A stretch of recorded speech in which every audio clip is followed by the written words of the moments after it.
Now please welcome our valedictorian, Ivy Gray.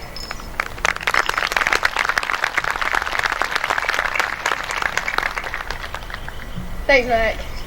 Hey guys. Wow. It's a little weird being back here after being at home for the past 3 months. And I think I need to apologize to you all for that. You see, a few months ago, I was right in the middle of a ton of scholarship and project deadlines, volleyball club season, and a few other things, and I was stressed about getting it all done. I was talking to my boyfriend, and I was like, I just wish I could press pause on my life for like a week and not have to leave the house or do anything, just so I can have time to catch up on everything and maybe even get a solid 8 hours of sleep.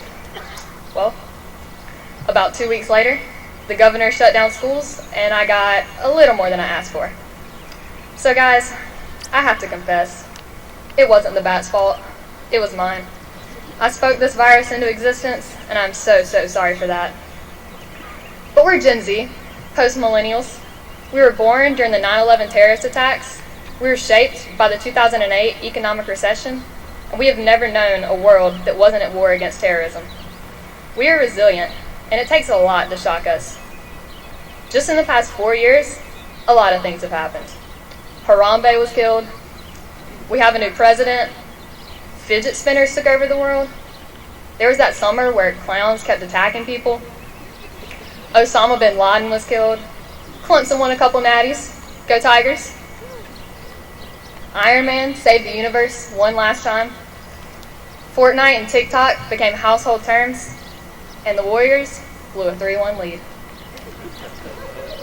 And then came 2020, our year. Australia was on fire. Kobe died.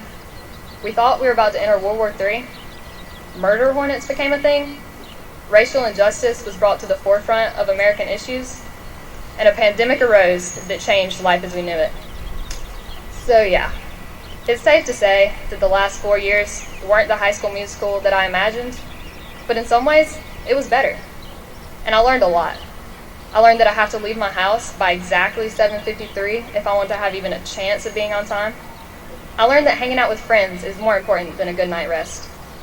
I learned that parents are always right, that iced coffee is infinitely better than hot coffee, that who you're friends with impacts you more than you think, that Control F is the most useful tool in history. I learned to bring my phone with me during a tornado warning in case we happen to be stuck in the hall for 6 hours, that it's possible to write a 10-page paper in one night, that my idea of a 3rd grade standard and Coach Martin's idea are completely different, that stressing about something helps approximately 0% of the time, and I learned that without a doubt, God answers prayers. I also learned how to find the volume of a cross-section and how to heat a Bunsen burner, but I don't think those are the things that we'll reminisce about at our 20-year class reunion. We'll talk about that time that the baseball team made it to the state championship for the first time in history. Crescent received an excellent rating on the state report card for 2 years in a row. Band placed first in a competition, making history. FBLA qualified for nationals for the first time and continued to do it every year since. John Stamos shouted us out. Student government was named a Gold Star Council. Softball won region for the 33rd year in a row. And we were announced the best youngins in the state of South Carolina by Mr. Jacks. Whether you realize it or not, we have all made an impact on this school, and Crescent has definitely made its impact on us. I want to thank my mom for encouraging me to dream big and achieve my full potential, and I want to thank my dad for showing me what it means to be a person of integrity. And thank you to Mr. Roberts, guidance, teachers, family, and friends for making this school worth missing. So now it's time for us to go out and become responsible adults. I can't tell you how many times I've heard the question, what do you want to be when you grow up? I'm barely 18. I have no idea what I want to be. I don't even know what I want to eat after this. I heard a speaker a few years ago whose job title was professional teenager. And he said the question that we should be asking is, who do you want to be when you grow up?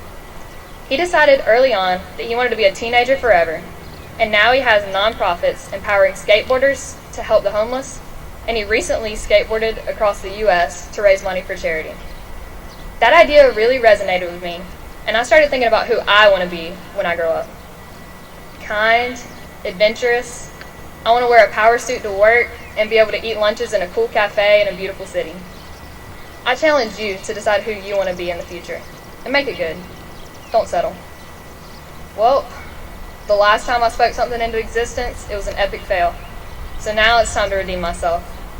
I'm speaking into existence that the Crescent High School class of 2020 will become who they want to be, and that their future will be filled with all the blessings that God has in store for them. Thanks for the best 4 years. You will notice that many